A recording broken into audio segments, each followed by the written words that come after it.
Well, hello there, and welcome to the Employment Law Show. We are back for another week. John Scholes right beside me, Lior Samfiru. I want to remind you off the top, as we always do, to reach out to Lior and the team anytime you have any questions or problems in the office, at the workplace. Number simple, 1-855-821-5900, and it is help@employmentlawyer.ca. We'll give you some other contact information throughout the show and how to send along your correspondence and your questions on the show this week. Stress leave, fact or fiction? That'll be the main topic in the second segment. Phone calls coming up, your email questions. It is a busy show, Lior, as always, but we get it kicking every week with the week that was, a case of the day. What do you got cooking this week, pal? Hey, good day there, John, and glad to be back here to be talking employment law, to try to demystify this topic. It's about telling you about your rights.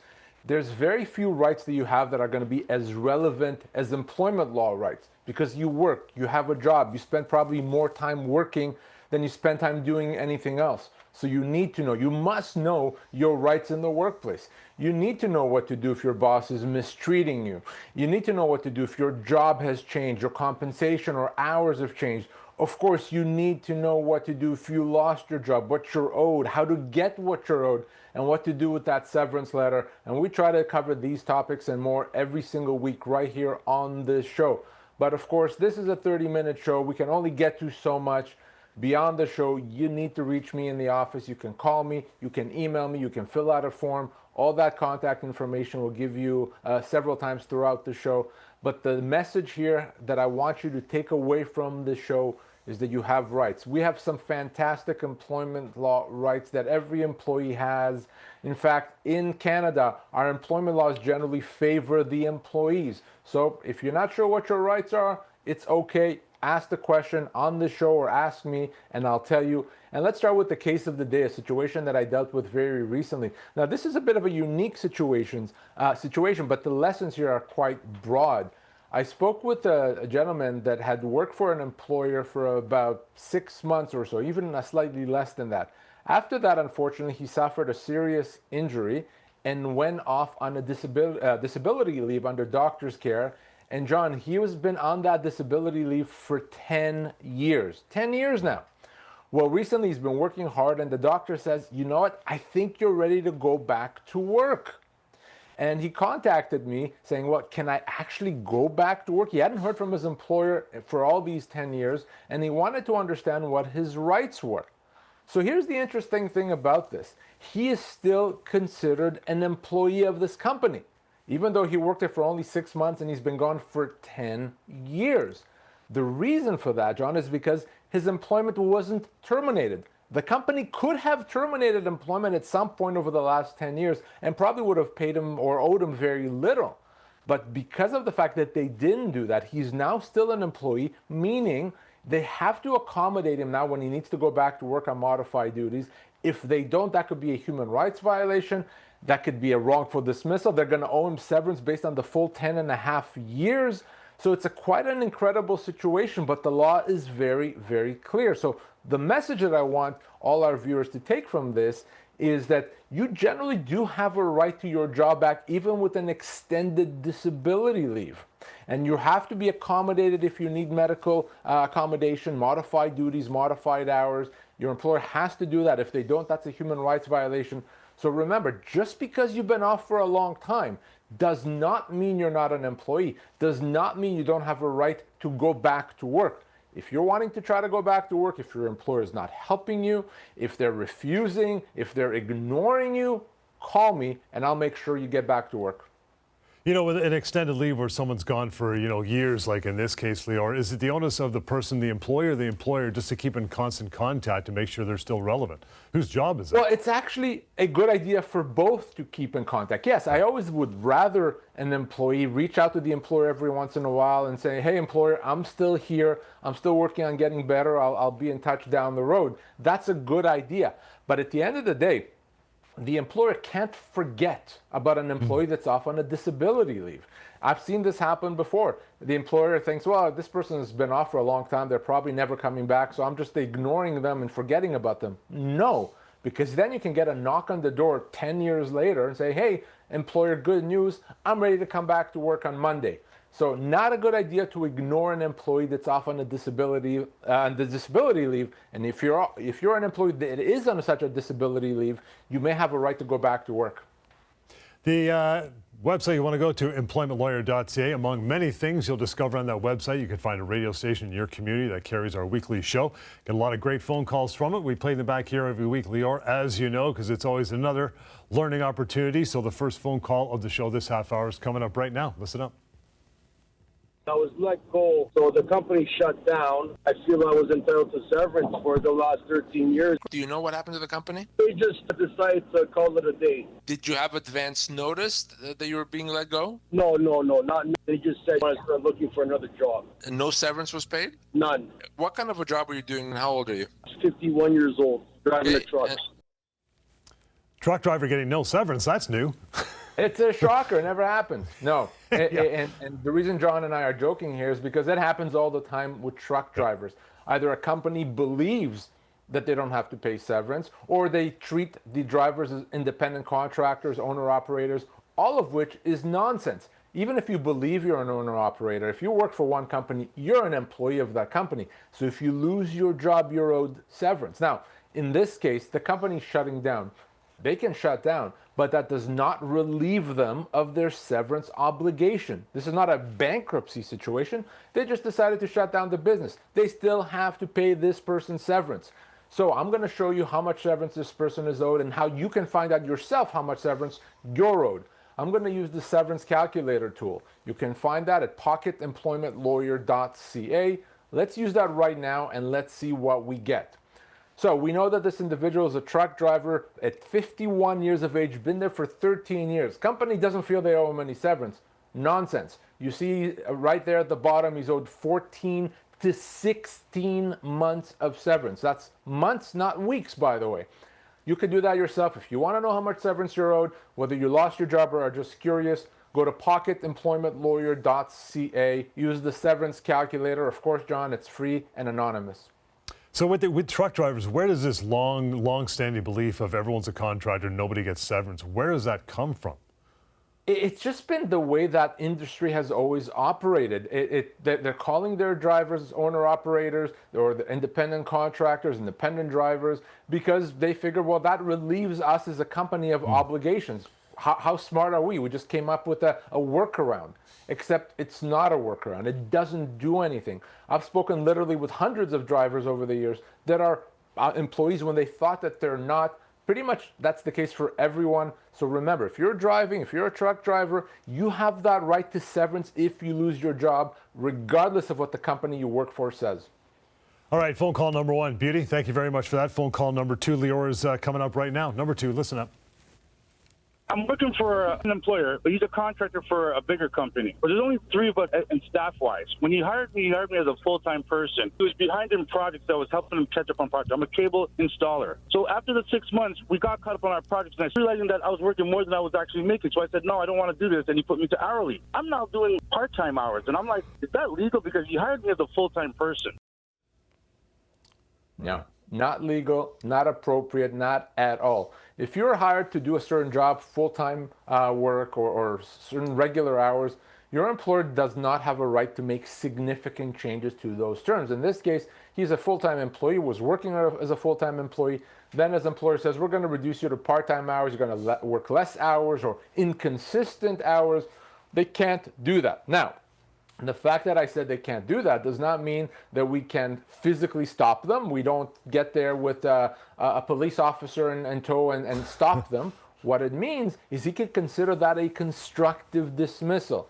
By reducing his hours, by changing the way he gets scheduled, it's as if the company has terminated him. He could treat that as a termination and get his full severance. Now, why would he want to do that? Well, because if he doesn't do that and he continues working part-time, well, now he's making part-time income, but then if the company turns around and lets him go, they're going to have to pay him severance based on his part-time hours. Bad idea.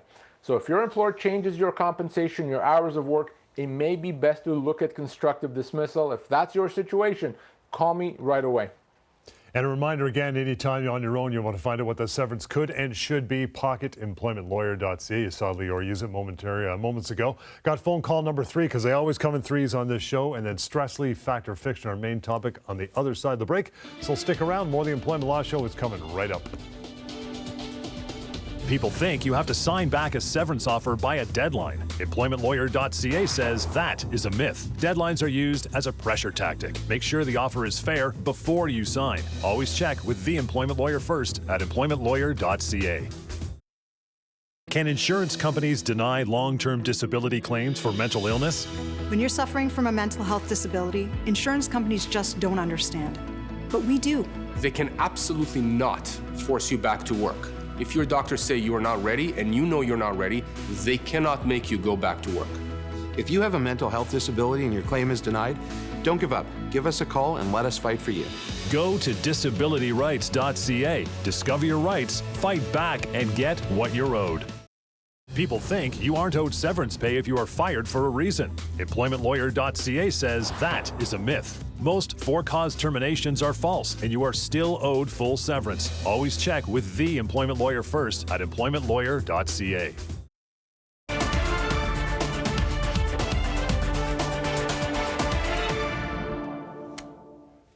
All righty, we are back. Employment Law Show. Good to have you along for the ride. John Scholes here, and always employment lawyer Lior Samfiru, reachable outside this half hour. Of course, that's what you want to do. You want to make that phone call, send that email, get some answers. Don't sit and wonder. It could be costly. 1-855-821-5900. Help at employmentlawyer.ca. And anytime you want to catch us on the radio show, we're spotted all over the country, or at least heard anyway. Employmentlawyer.ca to find a station near you. As promised, Lior, phone call number 3 is coming right up. Listen up, pal. I've been working as a courier for 13 years with the same company. The company was bought out 4 years ago. My role hasn't changed, but some of the rules have changed. They're getting me to do things that I'm unable to do physically, and I have declined several times, and it's created bullying and harassment from the dispatcher. I'm not a team player. What is my recourse? Great call. Great call. What do you think? It's a fantastical and very important, and by the way, John, very common. Now, I do think he's going about it a bit the wrong way. And what I mean by that is telling the company, oh, I can't do this, or I can't do that, and there's some frustrations there. That's not the way to do it. The way to do it is getting something from a doctor, getting a doctor's note saying, I have these limitations. Here's what I am able to do, and here's what I'm not able to do. You need that to come from a doctor. If it doesn't, the company may say, maybe you're not working hard, maybe you're being lazy. Obviously, that's not the case, but the company may have doubts. So anytime you have a physical restriction that prevents you from doing your job or a part of your job, or you need some changes and help, get that from a doctor. Once the doctor provides you with that note, your employer must accommodate. It's not that they should, they must. If they don't, if they give you a hard time, it becomes a human rights violation. It could be a constructive dismissal. It's illegal. So get that doctor's note. That's your best friend, your most powerful ally is your doctor in a situation like that. And what I would tell this person is, once you've provided that doctor's note, if there's still any issues, problems, concerns, if they're bullying you, if they're not abiding by what your doctor says, call me and see how fast things change.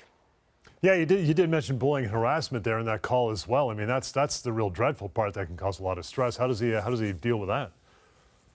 Well, I think the best way to deal if you're being harassed or bullied is to go above the head of the person that's harassing you, HR, owner, and tell them in writing, here's what's happening, here's how I'm being harassed, give some specific dates, times, people involved, etc. That employer has to investigate. That employer has to take it seriously and rectify that situation. If they don't, they could be in breach of several statutes. That's where I can get involved. So you should never just take bullying. That's unacceptable. Bullying, harassment, poison work environment. No one should ever be subject to that, John. If it's happening on the workplace, on the shop floor, maybe in the lunchroom, who knows? Can he record any conversations that lead to proof of bullying or harassment? Yeah, I'm actually a very big fan of that because you can't argue with a recording. It's no longer a he said, she said. So yes, if you're speaking to someone, legally you are allowed to record that conversation, even if that person does not know. You can have your phone recording in your pocket or on your desk. You can do that, and that's okay, and that could be helpful down the road. What you cannot do ever is record other people talking amongst themselves without them knowing about it. That actually could be a criminal offense, so never ever do that. But if you're speaking to someone, you can record that, and in fact, you should record it to the extent that you want a record of what was said. All right, main topic time, stress leave, fact or fiction. I ask the questions, and luckily you get to answer them, Lior. First one, can all employees take a stress leave? What do you think? So any employee that's dealing with stress that affects their health and their ability to work can take that leave of absence. Absolutely. Male, female, young or old, senior or junior, you can take that leave. Now, remember, when I say take a leave, that does not necessarily mean that you decide, hey, I can't work, I need to go on a leave of absence. That needs to come from a doctor. As I was saying a few moments ago, that doctor is your best ally. But if you're speaking with your doctor and you're telling them how you're facing with your stress, and the doctor says you need to be off work for a day, a week, a year, whatever it is, as long as that doctor gives that to you in writing, yes, you can be off work for stress leave. You can be off work for, frankly, any other situation that prevents you from working. So anyone is entitled to it, but again, starts by speaking with your doctor. Okay, as far as medically supported absences, Lior, we kind of touched this in the first segment. Accommodation, there's an obligation from the employer, yes. And number two, how far does it have to go? So it's not always obviously all or nothing in terms of stress leave. Sometimes you could continue working, but you need for health reasons to be doing a bit of a different job, maybe work reduced hours or maybe even work remotely. Again, to the extent that your doctor feels that you need to do that and gives you a note, that then triggers the employer's obligation to accommodate. Your employer has to accommodate even if it's difficult, even if it costs them money. They have an obligation to accommodate based on what your doctor has provided. Maybe they'll give you modified duties or hours, or maybe you're going to only work a couple days a week instead of 5 as you get better and healthier. They have to do that. Now, of course, there's, like with anything, there's limits to accommodation. If the accommodation that you need is so difficult, so over the top or expensive, yeah, your employer may not have to go that far. But generally, your employer has to accommodate. And John, even in most cases, when an employer says, oh, no, this accommodation is just too much, they're wrong. They still have the obligation to accommodate. So I always say this. If your employer refuses to accommodate, whatever the restriction is, call me. Okay, that's a denial, all right? What happens if you're penalized for it, right? Sometimes that happens. So, yeah, we're going to allow you the time off, or we're going to accommodate, but we're going to treat you badly because now we don't like you. Nonsense. Can't do that. Your employer can't penalize you in any way, shape, or form because you're dealing with stress, anxiety, or maybe other mental health issues that affect your ability to work. That's a medical condition like anything. So just like you can't be treated badly because you broke your arm and you can't work, you can't be treated badly because you're dealing with stress and you can't work. Absolutely not. That's a legitimate medical condition, of course, so long as it's supported by a doctor. So an employer that mistreats you can be a violation of several statutes, unacceptable, illegal. If that's your case and you don't have a way to deal with it internally, let me deal with it. I can either get them off your back or I can even get you out of that workplace with compensation. But no one should ever be mistreated because of stress, because of anxiety, because they cannot work. So if your employer comes up to you and says, okay, we understand you need some time off, you're on a bit of a leave, we'd like to see you have a look at your medical file to legitimize this. What do you say to them at that point? Yeah, the employer may say, well, we actually want to know what the diagnosis is. Yeah. We want to know what the condition is so that we can assess if it's legitimate. Nonsense.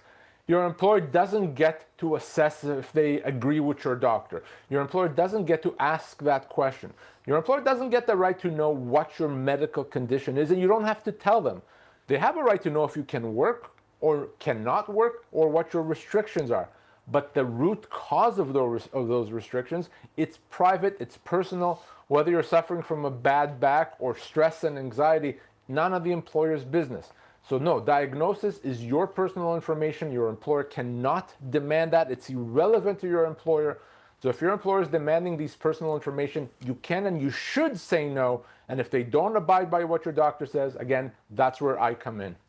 Finally, is it legal to be let go for taking a leave of absence in any circumstance? So there's certain leave of absence that are not protected. If you want to take a leave of absence because you've always wanted to travel overseas and now you're doing that, well, your employer can let you go in that situation. But if you're taking a medical leave of absence supported by a doctor, they cannot do that. You cannot be let go because of it. Now, you can be let go if it's unrelated to it, if the whole department shut down. Yeah, they could let you go in that situation. But you cannot be let go because you're sick, because you have a disability, or because you're following your doctor's orders and taking time off work. That is our main topic, and that is it for this particular segment. Lior, we'll take a short break. More of our viewer emails and questions coming up on the other side, so stay with us as we continue the Employment Law Show. We're coming right back. People think you should go to the government to get severance pay. EmploymentLawyer.ca says that is a myth. Government can only help you get minimum severance, but not everything you're entitled to. Always check with the employment lawyer first at EmploymentLawyer.ca. If your long-term disability claim is denied, should you appeal? Appeals often fail because insurance companies control the process. So long as you appeal, you're playing by their rules. You should never appeal the denial of your disability benefits. Appeals are just a mirage of false hope. Don't. That's their process. Take it out of their hands and fight for your rights with our help. Go to disabilityrights.ca. Discover your rights, fight back, and get what you're owed. People think their employer can make changes to their job. EmploymentLawyer.ca says that is a myth. Your employer can't change your pay, hours, or duties. You may be entitled to full severance pay. Always check with the employment lawyer first at EmploymentLawyer.ca.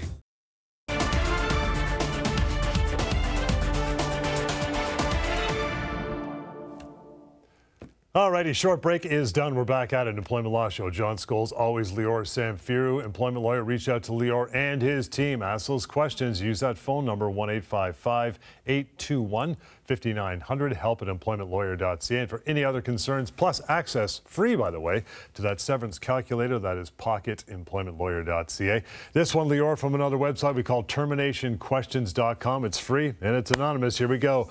It says, my husband worked in manufacturing for almost 9 years. He's 49. A few months ago, he was told there was no work and was placed on a temporary layoff until things kind of picked up. Well, it's been almost 2 months and no end is in sight. Can he pursue his severance pay, or does he have to wait to be recalled? John, he does not have to wait to be recalled. Not at all. In most cases, your employer does not have the legal right, the legal entitlement to put you on a temporary layoff. Again, they say it's temporary. We're not letting you go. It's still not something they have a right to do. In most cases, if your employer puts you on a temporary layoff, regardless of when they intend to recall you back to work, you may be able to consider that a constructive dismissal right away. Not on month 3 or 4, on day 1. So if your employer puts you on a temporary layoff, one of the options is to say, no, I'm not okay with this. This is a constructive dismissal. I'm treating it as a termination. Now you have to pay me my full severance. So now that we know that, her husband in this case is owed full severance. Last thing we need to figure out, of course, is how much severance. For that, we're going to go once more to the severance calculator. You'll find that at pocketemploymentlawyer.ca. So let's do that exercise right now and let's see what this person gets in this situation. So we know that this person has been there for 9 years, 49 years of age, put on a temporary layoff. He's owed 8 to 10 months. You see that on the screen right now, 8 to 10 months of severance after those 9 years. That's what he's owed. And by the way, John, even though he has not officially and formally been let go, it's a constructive dismissal, that temporary layoff. Same with you at home. If you're put on a temporary layoff, go to pocketemploymentlawyer.ca, use the severance calculator to find out how much you're owed. Now, for this person quickly, or says it's been almost 2 months, what kind of window do they have before they can no longer pull the trigger and say, you know what, I'm not big in this temporary layoff thing, I want my severance? How long can they go? Well, there's no limit per se. What the key is, if the person gets called back to work and then they go back to work when they're called, they can't say, well, now I've changed my mind. I was constructively dismissed 6 months ago. So generally, there's no time limit. Of course, there's the usual limitation period of 2 years. So if you're put on a temporary layoff today, you have only 2 years from now until you can pursue that. But the key is, if you're going back to work, if you're recalled and you go back to work, you may have just given up the ability to pursue a constructive dismissal. Want to move on to a question from our live stream, Lior. By the way, you can join Lior and the other members of his team on the live stream. It's on Facebook, YouTube, and LinkedIn at ST Lawyers is how you do that. For this week, goes like this. I resigned after a few months, but can only give 1 week's notice. My manager flipped out, falsely claimed I'd breached my contract and threatened to ruin my reputation when I wouldn't extend my notice. I am now fearful of retaliation. How do I protect myself? What do you think, pal? So there's a few things we need to unpack here. The first thing is with respect to resignation.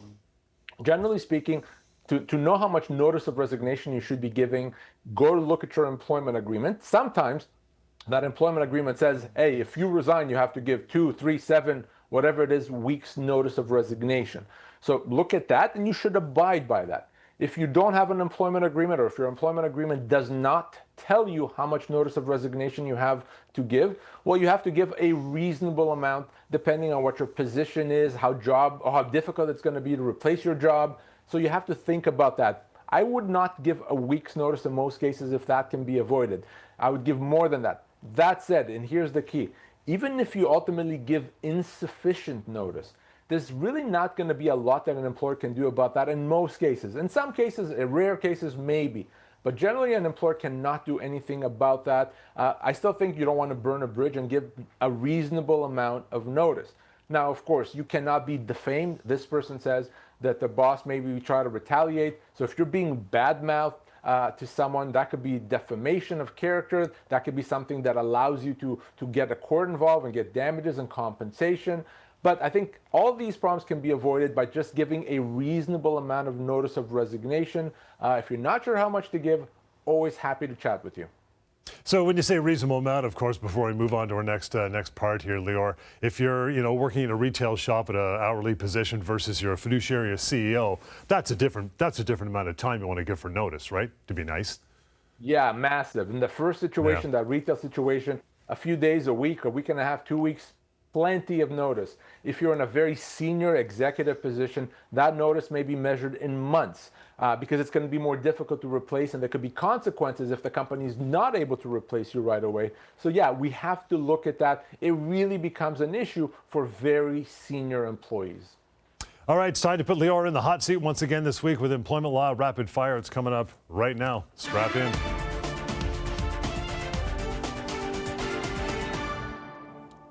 Okay, Lior, number one for rapid fire. Can an employer cancel an annual bonus? What? No, Clark Griswold. In most cases, an employer cannot do that. If it's a part of your compensation that you were able to rely on that's consistent, your employer can't just take it away. On the other hand, if it's something that some years you get it, some years you don't, it's clearly discretionary, then the company does have the ability to decide to take it away. If it's part of your regular compensation, cannot be taken away. It could absolutely be a constructive dismissal. Rapid fire number two. Can an employer extend a probation period? Well, they can if it kind of makes them happy, but it doesn't really mean anything. For all intents and purposes, a probationary period can only be 3 months. There's only a 3-month period during which you can be let go without compensation. So anything beyond that doesn't do anything. An employer may say they've extended the probationary period, but they really haven't. It doesn't mean you're on probation. So for all intents and purposes, only 3 months. Rapid fire number three. Can an employer force a return to the office? So if you've been working remotely, maybe since the pandemic, and you've kind of got used to that, your employer in most cases cannot say now you have to come back in full-time or part-time. That ability to work from home has become a term of employment. So that's something that you can count on, and you cannot be forced to go back. All right, last one. Can an employer impose surveillance in the workplace? Generally speaking, yes. In places that are public or places where you don't have an expectation of privacy, an employer can impose either recording devices, as long as they tell you about it, or cameras, they can do that. So yes, that is something that's allowed in most cases. And that is it for Rapid Fire. We got through it, and you got through it as well. Thank you so much for your emails, phone calls, and other correspondence. Keep it up. 1-855-821-5900 to reach Lior. Help at employmentlawyer.ca, and the only website you need, pocketemploymentlawyer.ca. And we'll catch you next time on the Employment Law Show. Thanks for tuning in.